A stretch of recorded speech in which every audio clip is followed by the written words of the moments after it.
বাংলা টেলিভিশনের পরিচিত মুখ মিশমি দাস বরাবরই তিনি খবরের শিরোনামে থাকতেই ভালোবাসেন, কখনো বোল্ড অবতারে, আবার কখনো বা শরীরে ট্যাটু নিয়ে।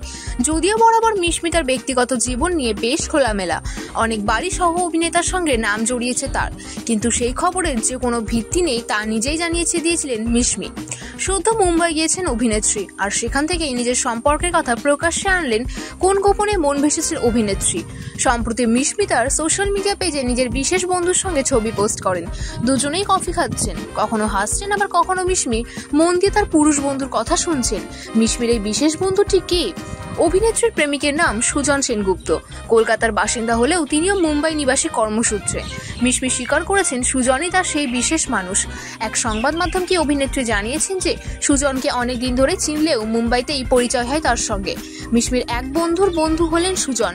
আলাপ হওয়ার পর বন্ধুত্ব আরও গভীর হলো, আর তারপরই প্রেমের সূচনা, বলেন মিশমি। সুজনের প্রোফাইলই বলছে তিনি গানের জগতের মানুষ, তবে সিনেমার জন্য গান বানান না তিনি। তবে এখন সবটাই খুলে বলতে রাজি নন মিশমি। সম্পর্কটা আরও কিছুটা দৃঢ় হোক। আপাতত মুম্বাইতে দুজনেই কাজ আর প্রেম দুটোই ভালো মতো চালাচ্ছেন। মিশমির আপাতত মুম্বাইতে পাকাপাকিভাবে থাকার ইচ্ছে রয়েছে। বাংলা টেলিভিশনে বহুদিন কাজ করেছেন অভিনেত্রী।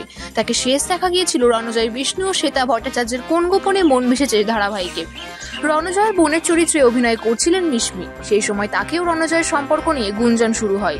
বাধ্য হয়ে দুজন সোশ্যাল মিডিয়ার ভিডিও পোস্ট করে জানান যে তাদের মধ্যে সেরকম কোনো সম্পর্কই নেই।